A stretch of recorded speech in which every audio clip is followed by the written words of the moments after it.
welcome to the Orange Flag Podcast. Shocker, it's a Porsche-heavy episode again. I'm Austin. I'm Aries. I'm Nicole.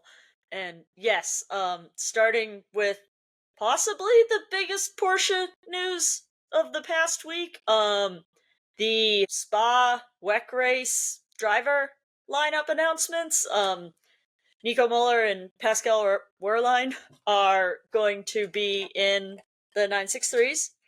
Yep. That's, I think, a surprise to everybody because the original kind of announcement when the season started was that the cars were going to run two-man this season, and now it seems like they're not going to run two-man at all because this was one of, two races that we were predicting they might do two-man, this and Brazil. And everything else was being predicted because those are the only two that I think have a IMSA clash. So this kind of eliminates that. So Pascal is going to be in the 6 and Nico's going to be in the 5.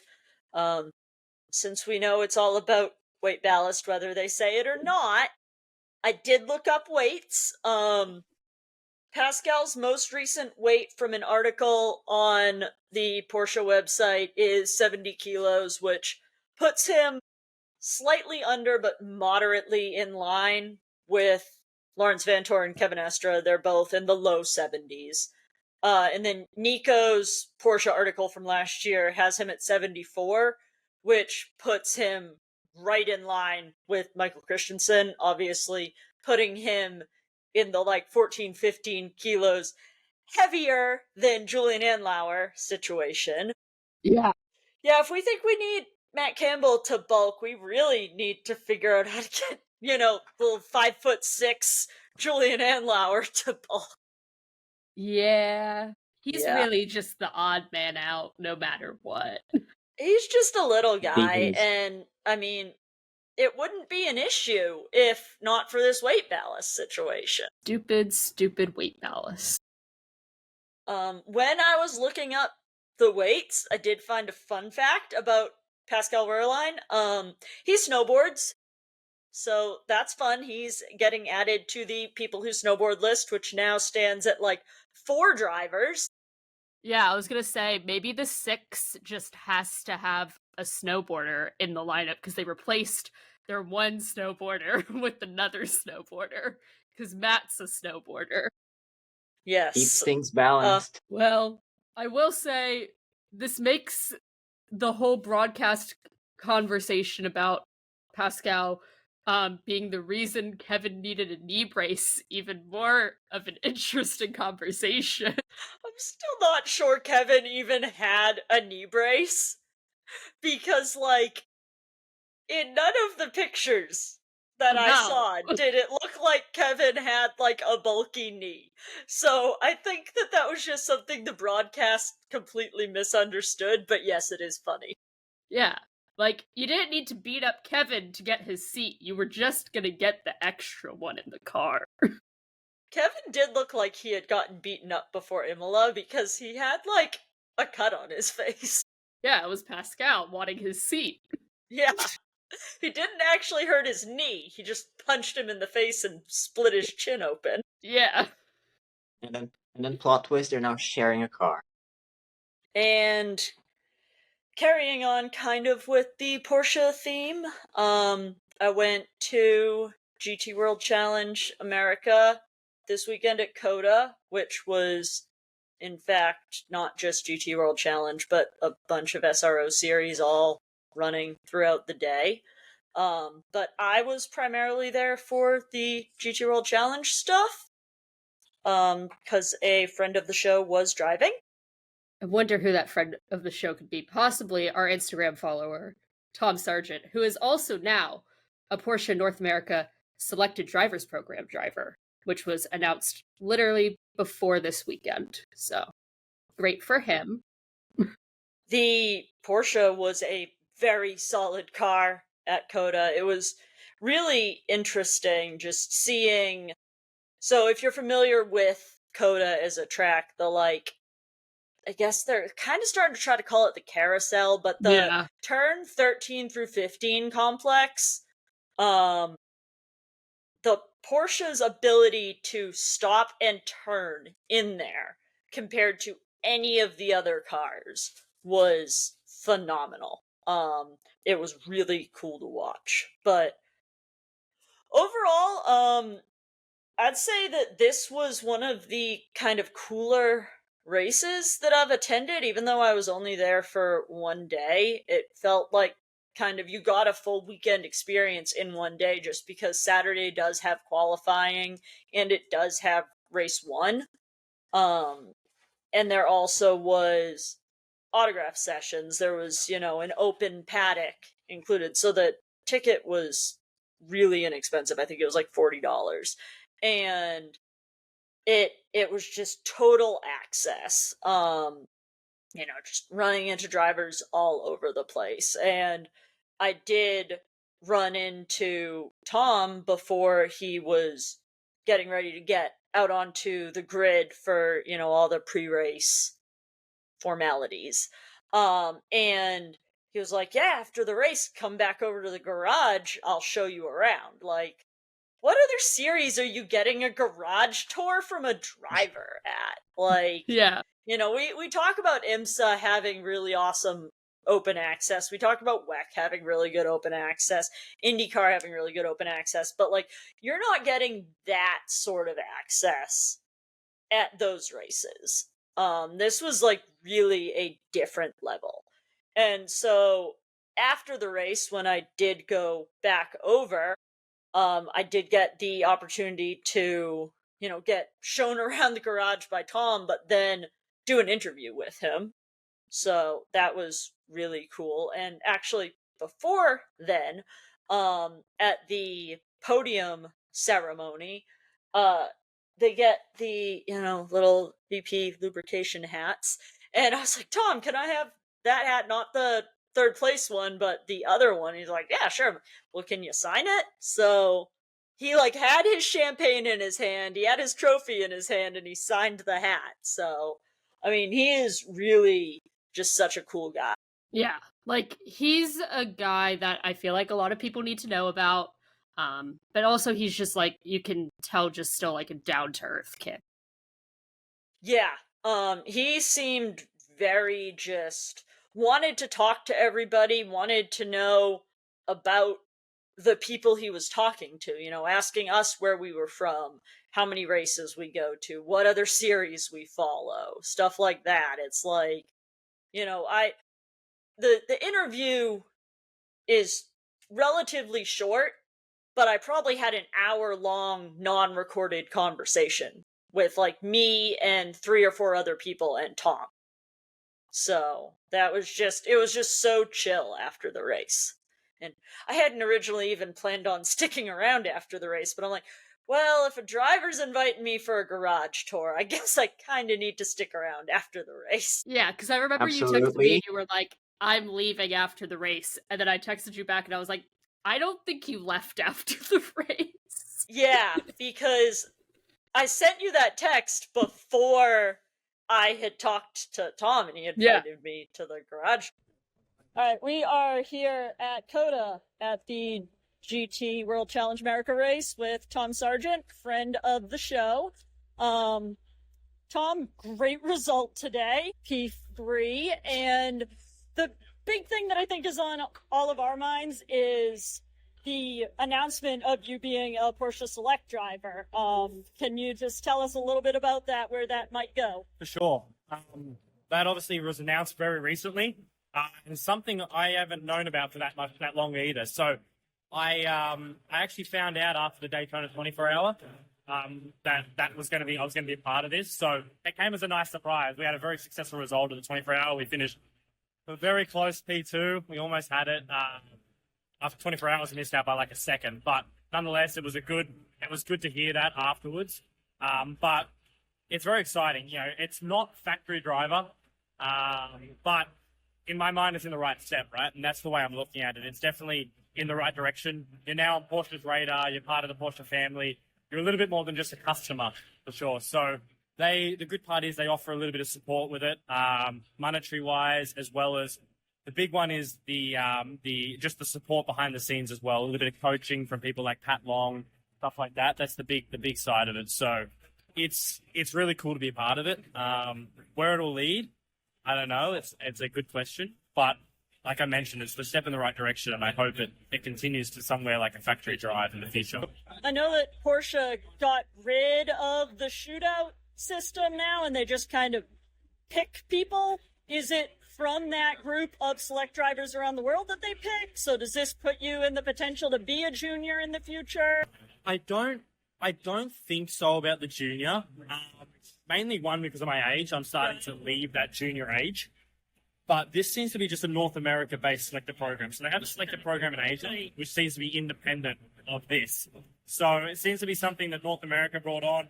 In my eyes, the whole idea is to try and help bridge the gap between Pro Cup and GT3 racing. Because not only is that a big step, like event-wise, it's a big step cost-wise. It's the big thing. It's very hard to get a start in GT3 because the biggest problem with GT3 teams is they see your results in the Cup cars and they see you far. They know that. And they'll tell you that to your face. But they're like, you're unproven in a GT3 car and you're unproven over a 24-hour activity.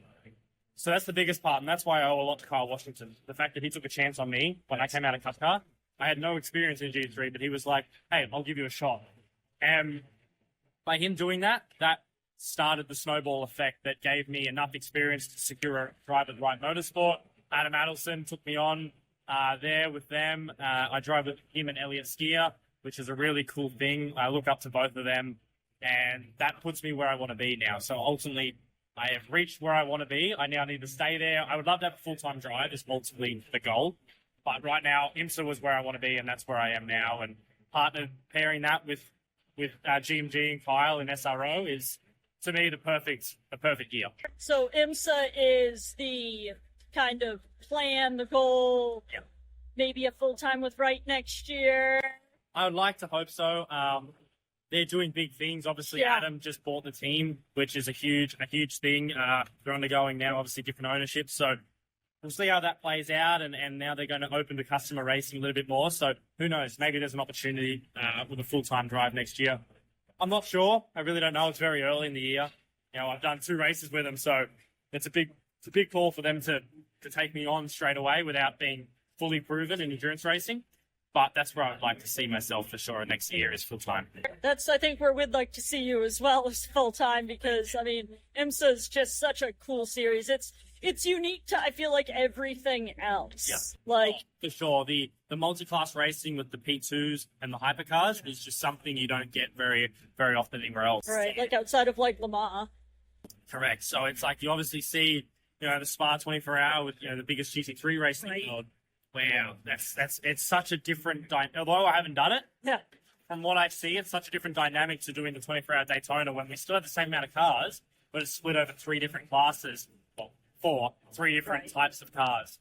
So dealing with prototypes is the most mind-bending, hardest thing to think of because the closing speeds are so high, but when it comes to braking and cornering, we're better than them. Yeah. So trying to make sure that you're staying on top of that, and when they're arriving, you know, 40 mile an hour quicker than you, it's a real big eye-opener, and it's hard to judge a lot of times. So it's a completely different level of racing that, other than, like I said, Le Mans, you don't experience anywhere else. Is there European stuff? Maybe, like, I know you haven't done Nürburgring. That's, I think, everybody's goal is to try and do those big 24-hour races. Hopefully in the future, Spa 24 hours is the one I really want to tick off very soon. So hopefully we can get there. As you mentioned, Nürburgring Nordschleife is definitely something on the list, and then Le Mans would be the last one. So I want to do the big 24 hours. Yeah. To be honest, I've also been looking at Asia stuff as well, because I think that's kind of cool. Maybe something with Kyle in the future on the Asia side, and then who knows, hopefully we can secure something in Europe this year, if not next year. That'd be ideal. Be cool to see you do the Gulf. That would be a cool race to do. That would be. So that's definitely on the list. Yeah. You know, I've actually been talking with Kyle about it. Nice. Trying to work, see what we can do. We'll see how this year goes. He's progressed an absolute terrifying amount. The fact that he won GT America race today and we finished Yeah. a solid P3.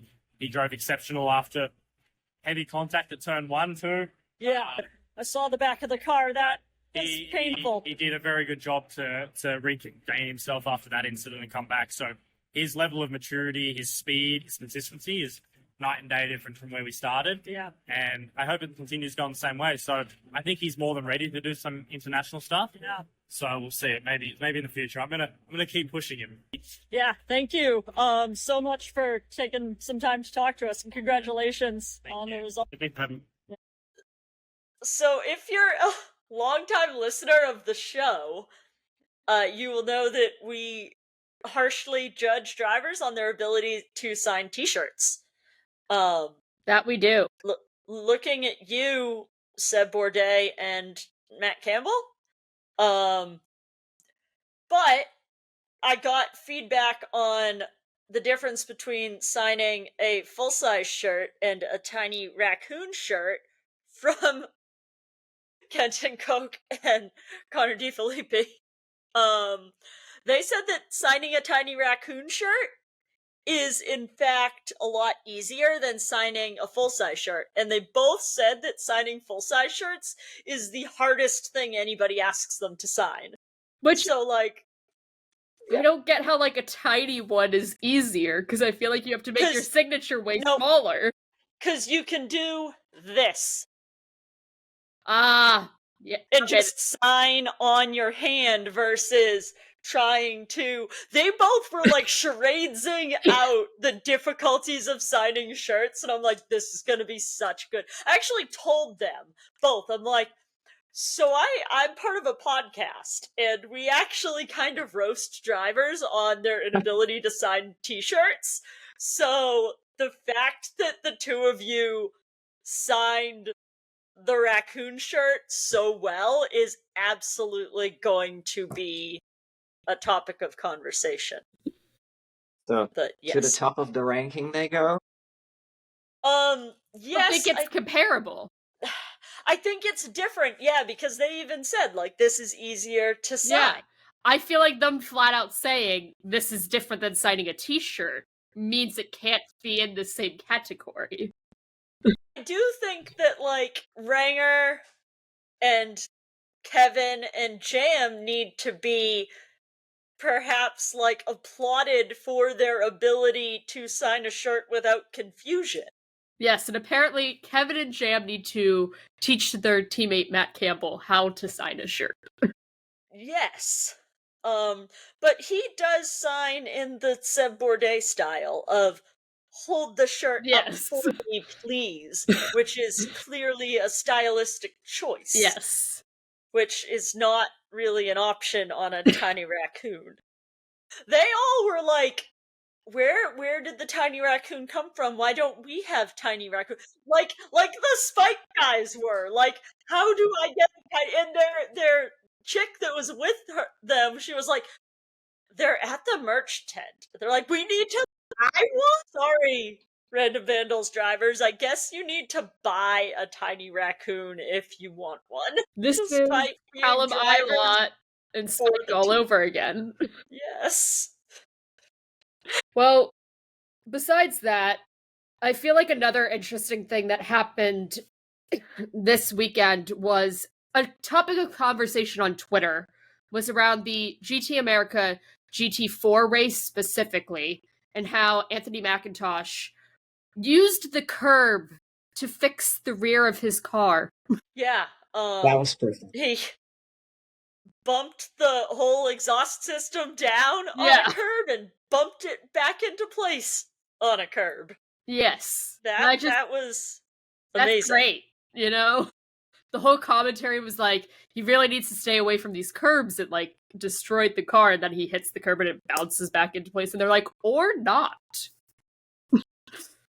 Yes, and I know I said that I interviewed Tom. I also interviewed Tom's teammate, Kyle Washington, who got pole and won race 1 for GT America. I am here at COTA with Kyle Washington.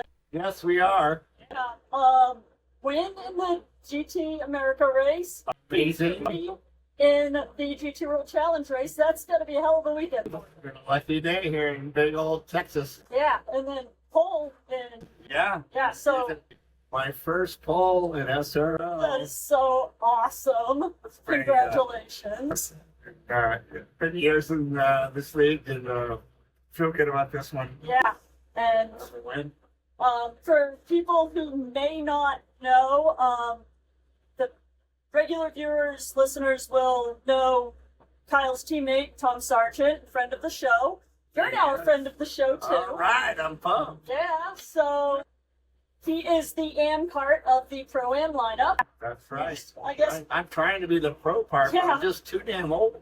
oh, that age thing, That's man. the age thing, but But- Tom's doing a good job. Hey, having the bronze guys, they're awesome. It's great to watch. Yeah, what Tom's taught me a lot this year, as well as POV and all the boys and the people that fly in from all over to make the weekend happen. And we got a fast car right now, and Tom's advice it's paid off today. And we're really looking forward to tomorrow. He starts in the endurance race on the front row in P2, and ideally, if he's doing his job, it's going to give me a really good car. If P1, hand it to me. That's the plan. Yeah, that's what I'm hoping too, because you guys are the car that the whole podcast, as well as I think a lot of our listeners are following Okay. the GT World Challenge America. So Drink your e-boost if you're watching racing. Only if you want to feel great all day. 15 calories, 1 gram of sugar. I had some of that this morning, and it is fantastic. It didn't feel like an energy drink, so Yeah, we're supporting all the Porsche racing series, including SRO, Porsche Spring Challenge, the selected driver program or young driver program. I get a little bit confused, but e-boost is all over that's awesome. racing this year. It's the healthy version of all the alternative generations. That's great, because we are definitely a Porsche-centric podcast. We have it in our bio. Your favorite Porsche driver might listen to us. Matt, So Love you are among, I would say, some pretty cool company. As far as people we've interviewed Kevin Estro, we've interviewed Lauren Heinrich, Alessia Picarello, and Klaus Backler. oh, And now you. I So love all those guys. serious Porsche drivers. Yeah, I'm probably the least serious. Oh no, you're the coolest. Well, it takes age to be cool, so otherwise it's just like, I think something everyone's gonna want to hear is what happened in turn 1 in the World Challenge race. I literally just, as you know, got out of my suit 2 seconds ago. I haven't seen the video. I think I was part of it. It was left, right, in front, and back. So until I see video, I wouldn't really Yeah. comment on that.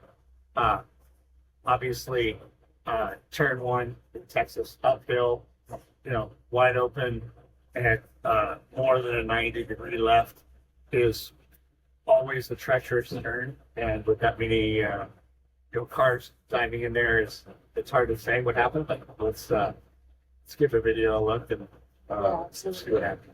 Yeah, it looked like there was some pretty nasty damage on the back So, passenger side of the car. So I didn't notice that till yeah, just now, but yeah. it's pretty rough looking. So, but I mean, with that damage for you guys to drive from P nothing all the way up to P3, that is a testament, I think, to y'all skill. Yeah, we're pumped for tomorrow. I can tell you that. Well, we're pumped for today, Yeah.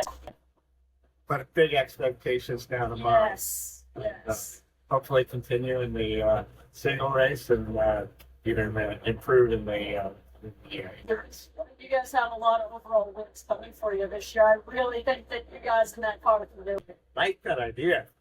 Because today, I was thinking, ooh, that could happen. With how Tom was flying through the field, Oh yeah, it felt like it was on. And yeah.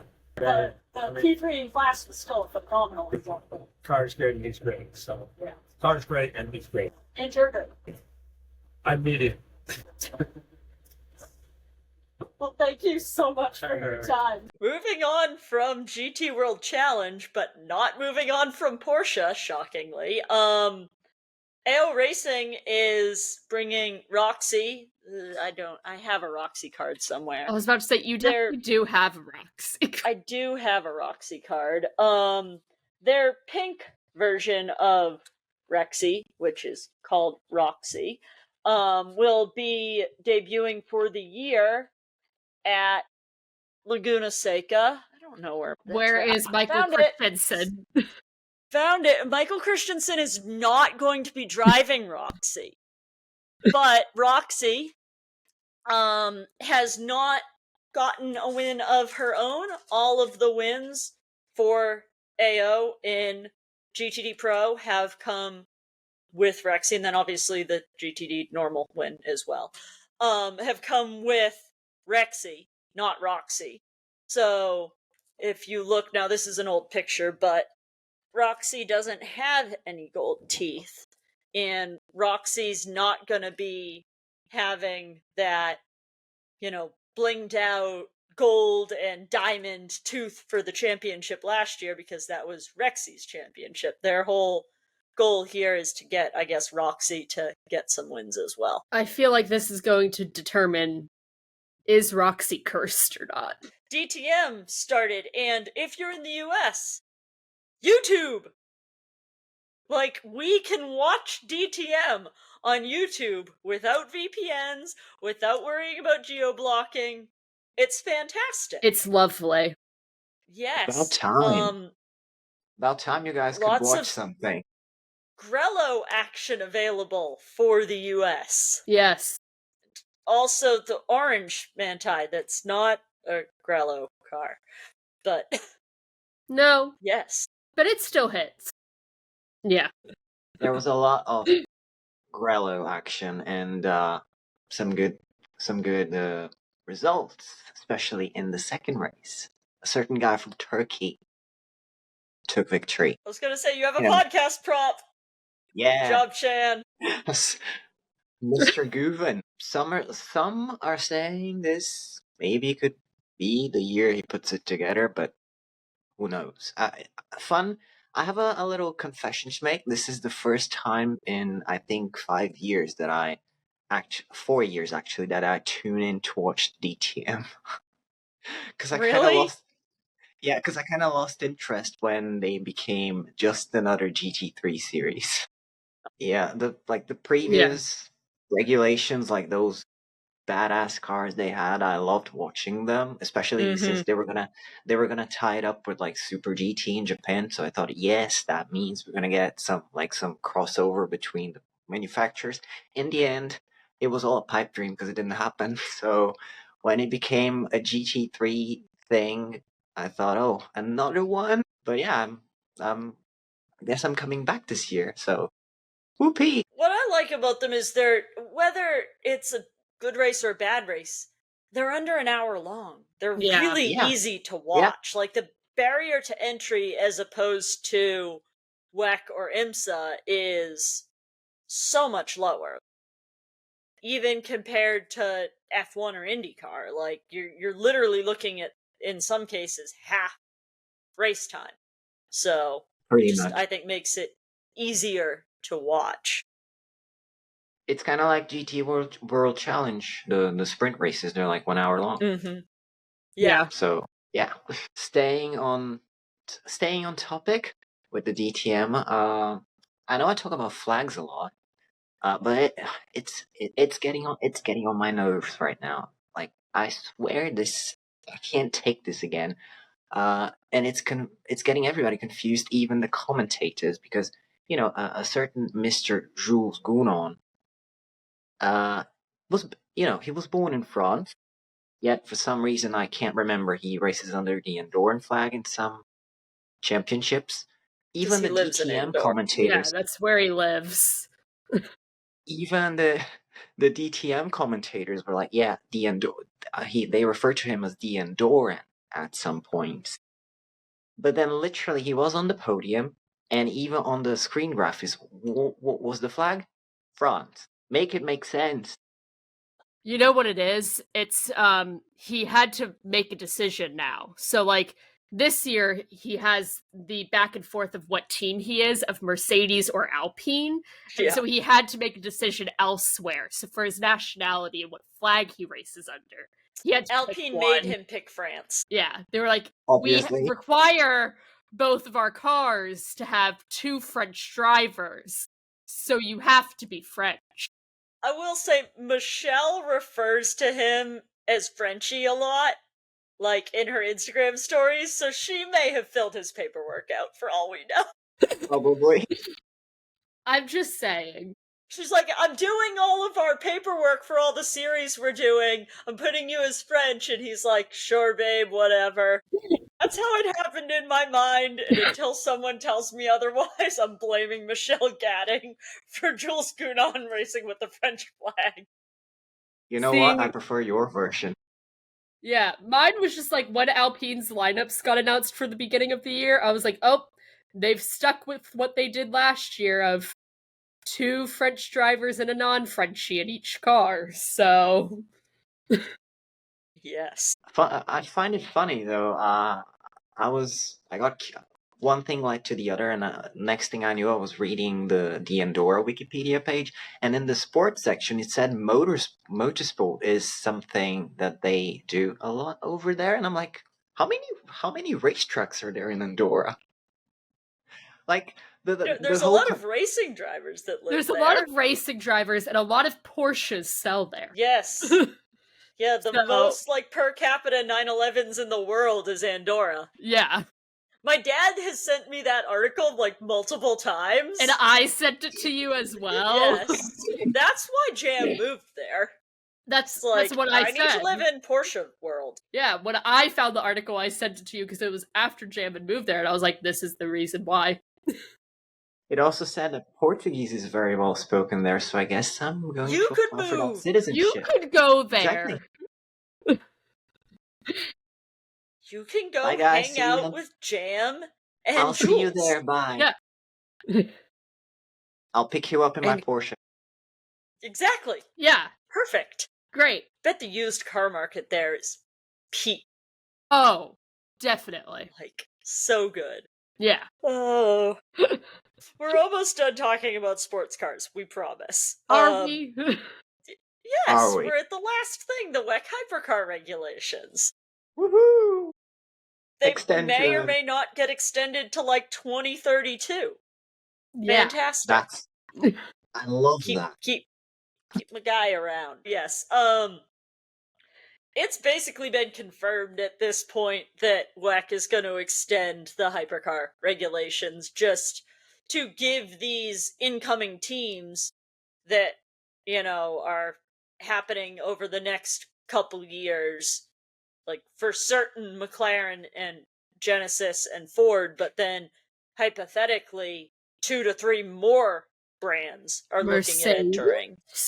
Right. People are throwing around Bugatti, people are throwing around Bentley. Yeah. Yeah. Like I think Mercedes is almost a lock. I think everybody kind of knows Mercedes is going to happen, but those other 2 teams, not enough people are saying Honda. When Honda has said that they want to do it, and they already have a successful LMDH platform. I'm just gonna be honest, I don't trust Honda. I actually think people are not mentioning Honda because I think what they're thinking about is like brands that have not committed yet, like are not to the platform. In the right. But are going to have to develop a car. Because all Honda's going to have to do is say, hi, WEC, we would like involvement. Correct. They have the car already. And a good one at that. I was about to say, it's a pretty good one as well. Because the discussion, I guess, is what? Getting rid of the 2 separate rule sets and just going to a hypercar rule set, not LMH, LMDH. It will be interesting to see when it takes effect. Yeah. And it also would probably, not that I'm about to, I don't want to tread those waters again a week after we mentioned BOP, but it could maybe make the process a bit easier if all of the cars are under one sort of rule set. Just saying. Yeah. Yeah. It could. Because I don't know that anybody's really bringing that up, are they? The two teams that are not struggling with BOP right now are the LMH platform cars, Yeah. Toyota and Ferrari. But also at the same time, I feel like there's no true way to make that any less complicated. Yeah, true. Like about the whole stability and the rules were being supposed to end like this year, or in the other case 2 years from now. Considering we, at least in the WEC side of things, we were just coming out of a very, very paltry sort of period. Like the top class had been in the single digits for who knows how long at that point. I don't think anybody expected we would have this much involvement.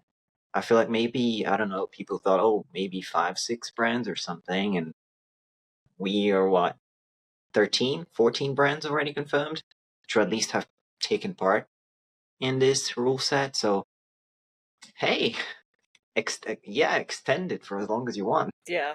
Yeah. I think it's important that brands that get involved feel like they're not going to have these issues that we're seeing right now in Formula One, where like we're supposed to go to a new rule set next year, and they only just decided, hey, yes, we are committing to that rule set that we announced 3 years ago that you've all been developing. Like that sort of lack of stability, I think, is concerning to Formula One teams. Yeah. It is. I feel like every day we get some new piece of, whether it's actual news or just some sort of weird rumor, and I always think, what in the world is going to happen in 2026? Like, are we even going to have something concrete by then, or is it just going to be, I don't know, a huge mess? Because it's all looking very messy on that end. A lot of people that have been watching Formula One for a long time have been saying what would make Formula One exciting again is lack of reliability in the powertrain.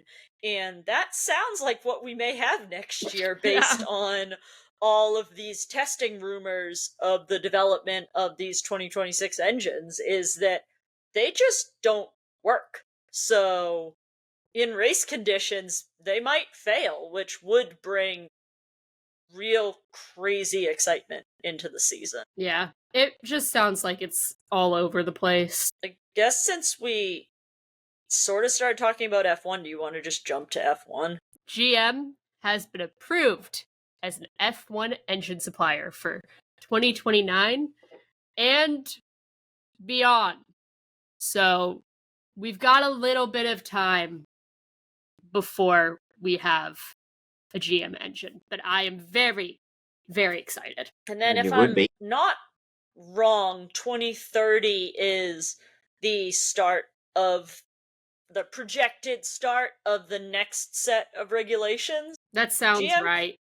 could have a really nice head start because they're not gonna have to be messing around with the current engine the Cadillac's gonna be using, which will be the Ferrari engine.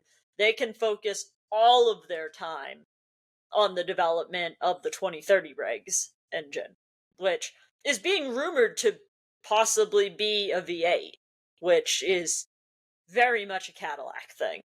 Give it to me. Hold on, where? I know I've got caddy cards in here. Yes, right here. Slap it in an F1 car and go, Give boys. it to me. Give that to me, please. If I needed another reason for this team to become my team, give me a V8 engine and you've got me hooked. Yeah, and Will it have the same lubrication though? Because that's, I think we all know what we care about here. That is a very important question. I don't think F1 Indeed teams it is. tell us about their lubrication. Well, they should.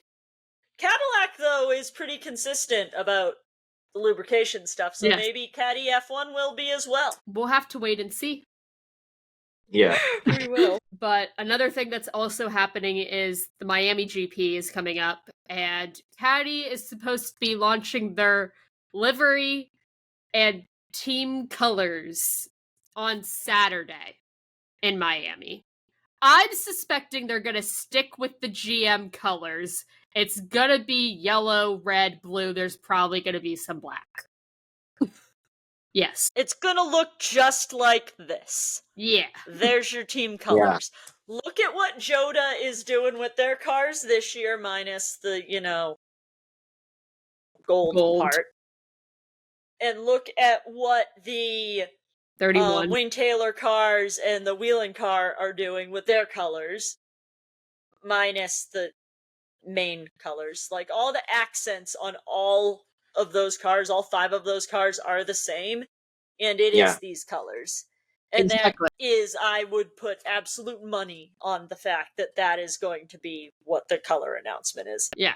If there's not yellow, blue, or red involved on these liveries, they've messed up. Oh, yeah. I think it may look a little like that, honestly. I think that shade of blue, and then, so like that blue, not that chrome blue that Wayne Taylor's running.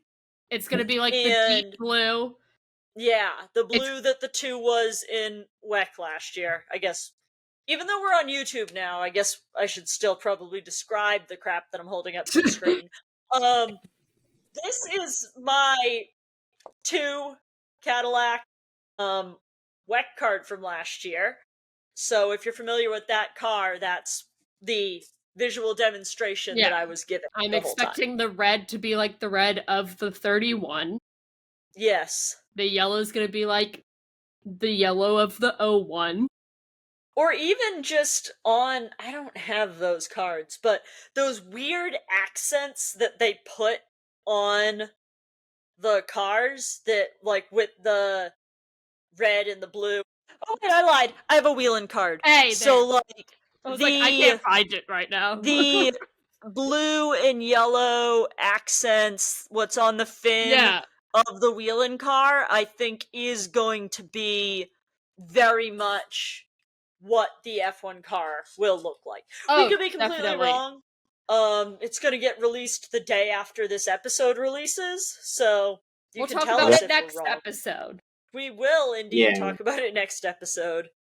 I mean, there's, I feel like the most overused picture when in pretty much half or over half of the articles mentioning Caddy in F1, they've all been using the same sort of basic rendering, and like all these colors are right there. Like the car's in blue, and you have the accents around the engine cover. So if it's, I wouldn't expect it to be much different than that.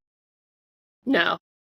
I think they just looked at what Cadillacs run in WEC and IMSA and said, this has to be what it's going to look like in Formula 1.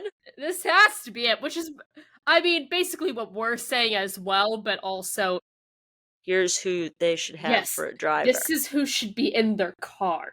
It would make the most logical sense. Tons of F1 sim experience.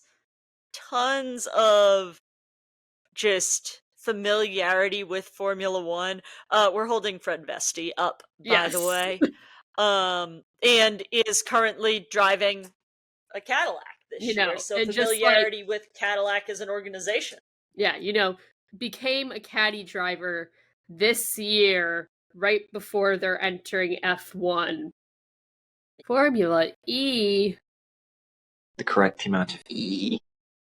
E. FE McLaren announced they're dropping their FE team to reconsolidate their racing portfolio or something. It's because they announced their hypercar program. Yes. Make no mistake about that.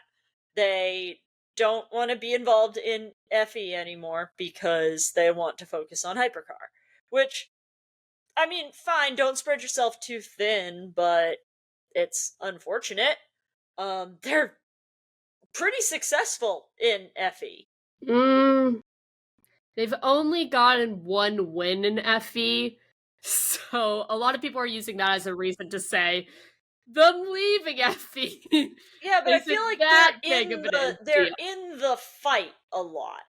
Lots of people challenge, our challengers in FE without dominating and winning. Yeah, but I'm just saying Yes, a lot of it the helps to win. conversation has definitely been around the fact McLaren FE hasn't had a ton of success when it comes to wins.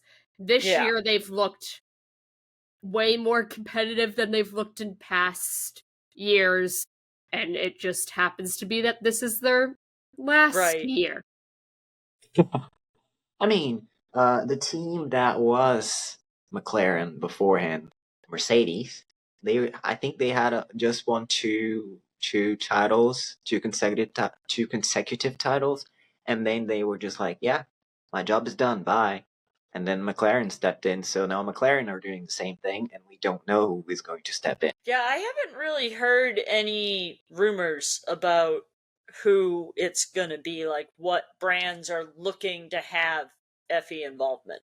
I haven't heard anything.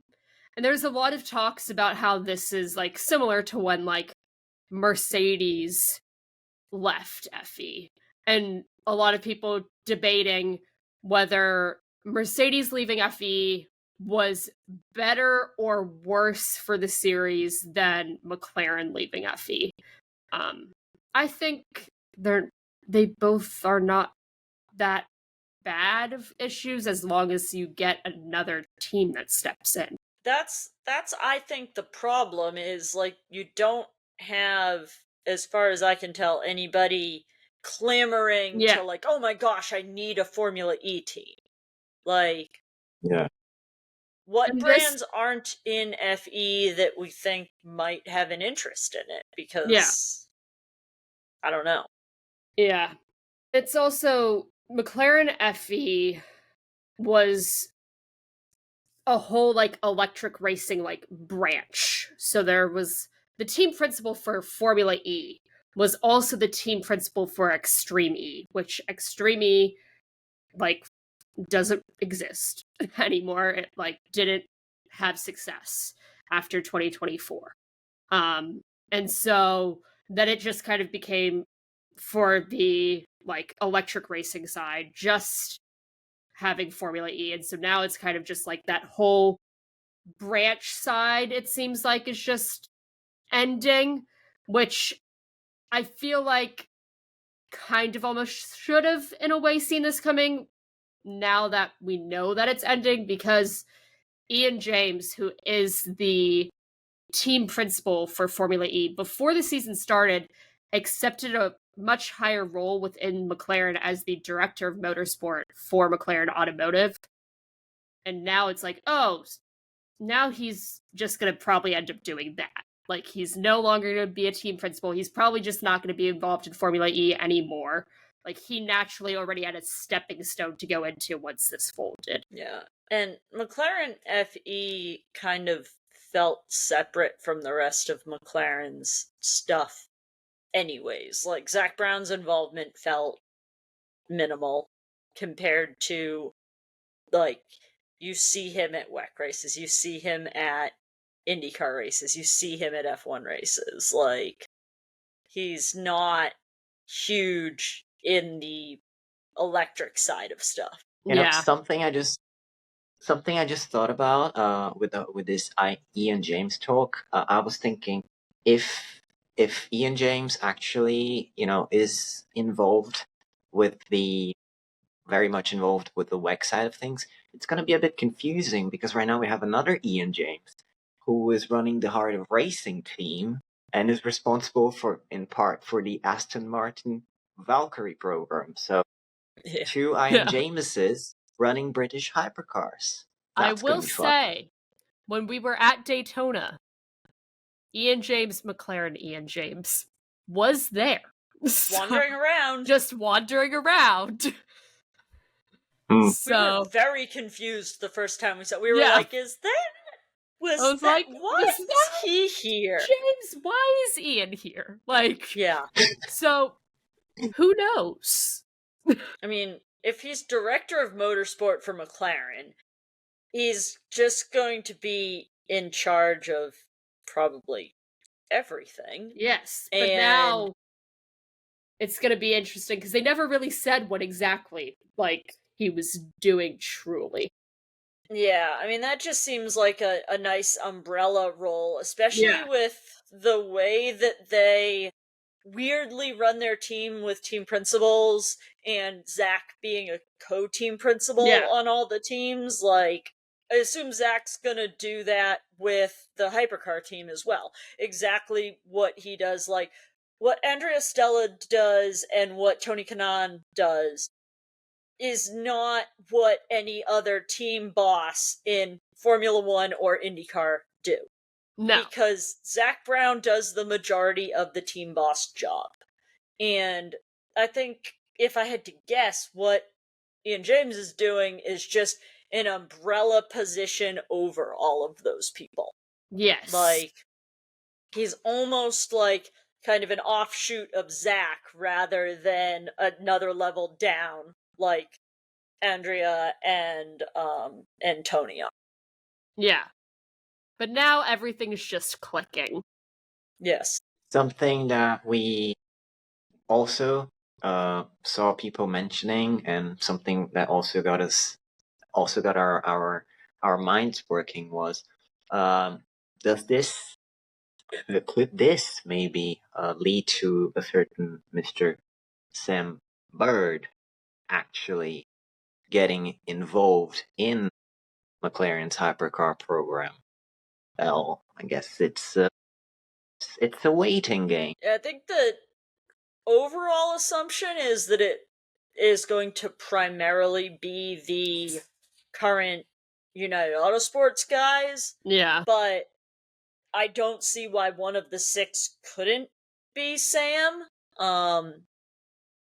He's got experience in WEC, so he is a sports car guy, so it might work, it might not. It just depends on whether they want to go for, a pure youth team, which would be the, all of the United Auto Sports guys, or is it going to be a more balanced team at the start and kind of having a junior program?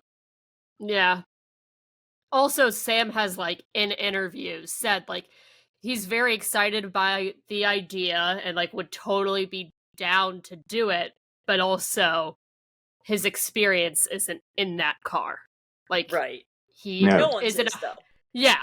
So, like, nobody going into that car, unless they poach someone, please not Kevin, is a hypercar driver. Yeah, but, like, none of his experiences in hypercar, and he's, like, said that in multiple interviews, that he's like, I could see why they wouldn't go for me either. Are there any hypercar drivers that people are talking about McLaren poaching? Because I haven't heard than us saying Kevin. I have not heard anybody's name be brought up, because there really aren't any free market hypercar guys. So social media kind of picked up on the fact that Isabella Robusto made a very historic finish in ARCA this weekend, but the talk around ARCA wasn't really about her historic finish of being the best female race finish at Talladega. And it really more so was around her appearance.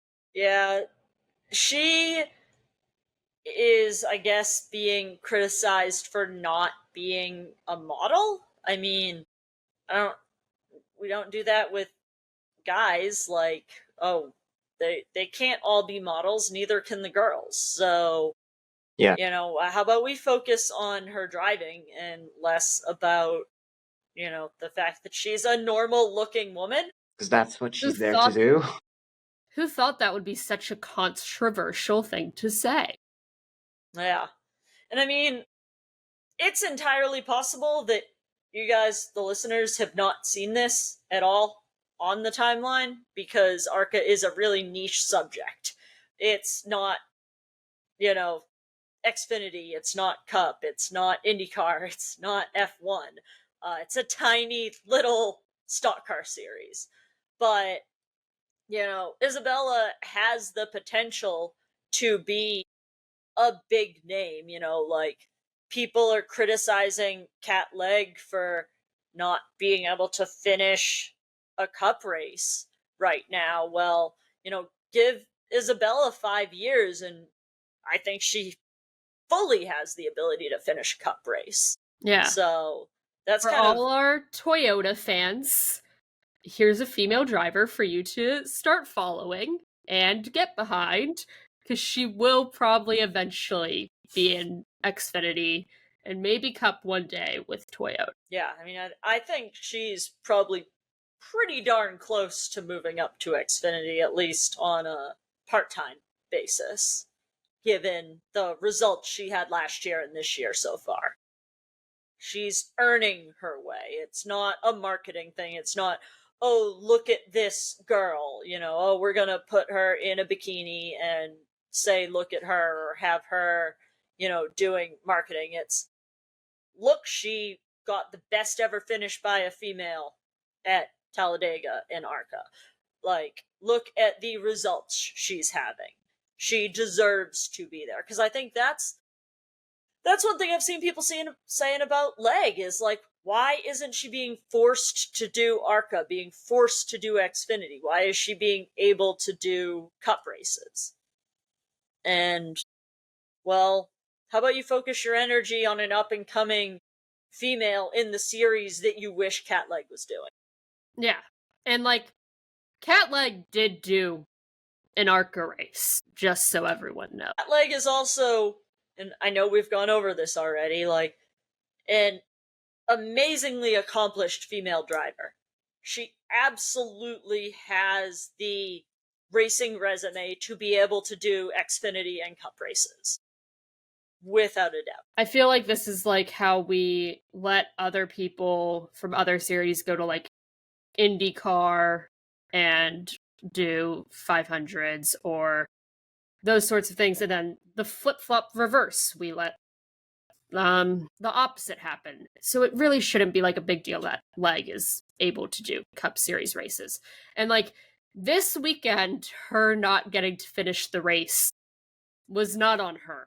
Like, she got collected.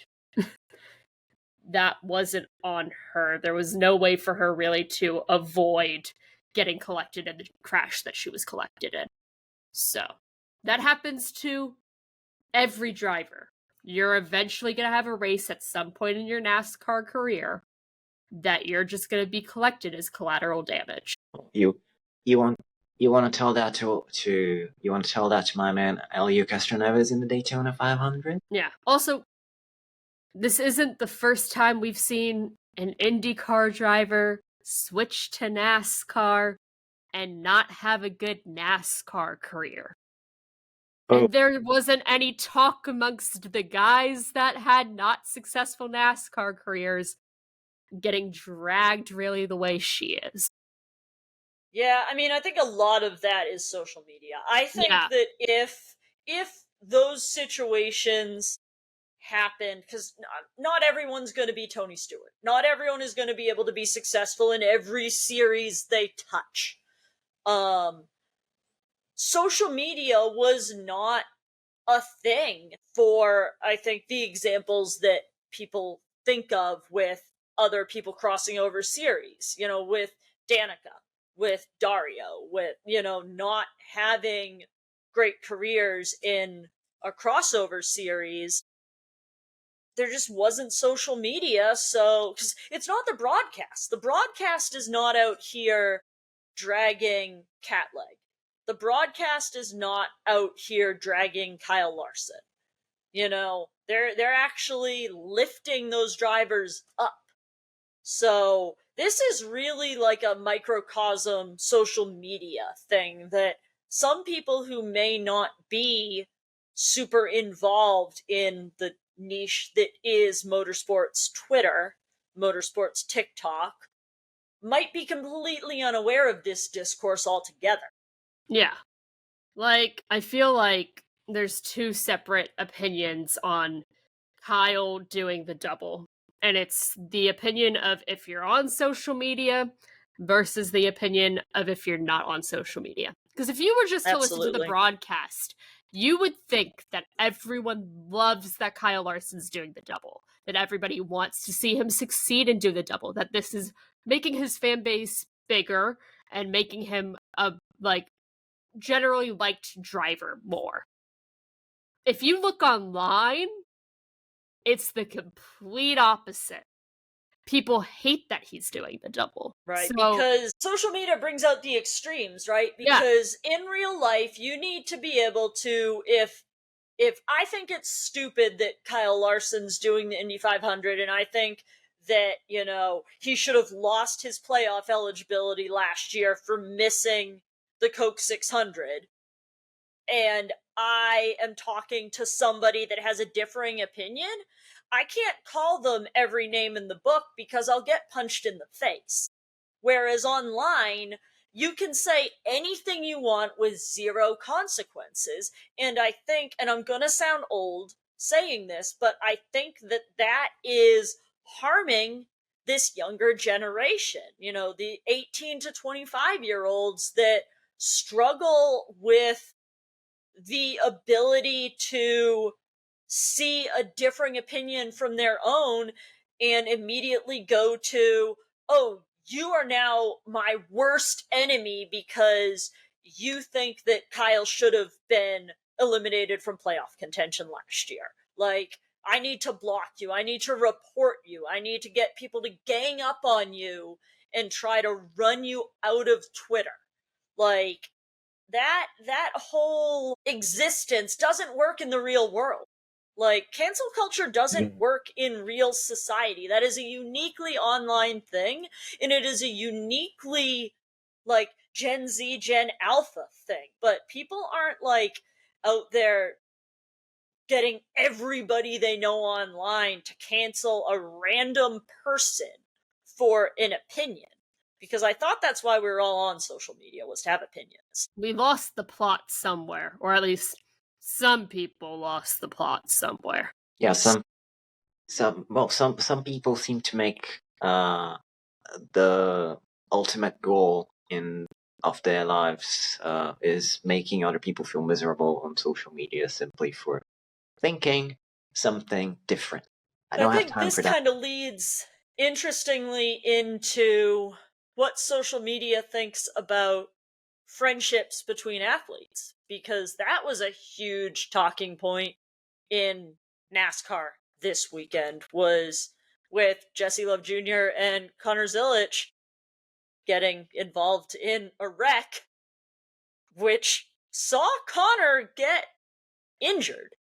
And yes. I think there were people that, oh, they're not going to be friends anymore. That's the end of their friendship. And immediately they're still friends. Like, it's within 30 minutes, it's obvious that they are still Jesse was literally friends. Like, I don't care what you're trying to ask me right now, like, in these interviews. I need to go check on my best friend right. Like, I think I crashed out and hurt my best friend. I need to make sure he's okay. Yeah. And people had a real hard time understanding that you can compete against somebody and still be friends off the track. Because, and I'm going to blame Drive to Survive for this, a lot of people who currently watch motorsports were introduced to motorsports during COVID through Drive to Survive, which set up Max Verstappen and Lewis Hamilton as these guys who hated each other on and off track, which we know not to be true. Fierce competitors, yes. As men, they don't harbor animosity towards one another. They harbor competitiveness, but not hate, not true animosity. And I think a lot of newer fans only can see that polarizing, well, if you're, opposite each other on the track, if you're not teammates, if you're not, even if you are teammates, if you exist in the same series, you can't be friends. You can race your friend hard and still treat them like your friend when everything's over and the race is done and the results are what the results are. He can still be your friend at the end of the day. But on track, you're going to treat him as a competitor. Anyone who was born after the year 1995 that is listening to this episode, I want you to go look up Michael Schumacher and Mika Hakkinen and their competition between each other, their battles on track, but also their off-track friendship. I think that is probably one of the best examples. And I would venture to guess that the majority of people listening were probably born after 1995. So, homework for everybody. Go look up the two of them, because I think that's a lot more common than people realize, but, you know, controversy sells. So that's what the media gives us. Thanks for listening. You can find us on Twitter, TikTok, YouTube, and Instagram at Orange Flag Pod. On Twitter, Nicole is at Cars on the Street, Austin is at Hendrick Claren, and Aries is at Aries_Alpenglow. Stay orange.